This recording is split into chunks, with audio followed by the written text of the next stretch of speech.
So this is how you can clone a GitHub repository. Hey everyone, welcome to our guide for GitHub. Today you'll learn how to clone your repositories. So just go ahead and open up a repository or make a new one. I'm just going to click on this one that I just recently made. And now we are here in our repository. As you can see, there's this green code button.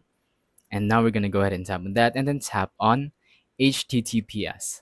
So once you're here, you're going to want to copy this link and then you're going to want to open up your files and then make a new file. I'm just going to go ahead and tap on new and then tap on folder. I'm just going to name it sample because this is an example of what to do, how to clone your repository. And now open up the folder and then copy this. You're going to have to copy the location.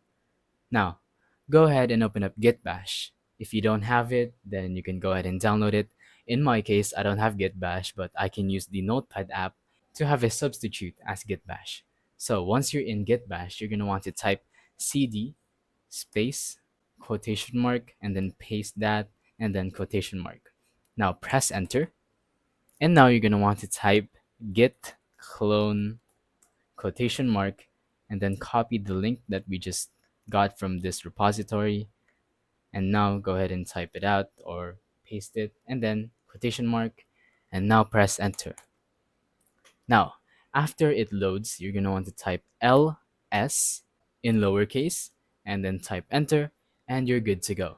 You have now cloned your GitHub repository. So that's pretty much it. Thank you for watching. Don't forget to leave a like, subscribe, and let us know in the comments if the tutorial worked or if you have any questions. Thank you and goodbye.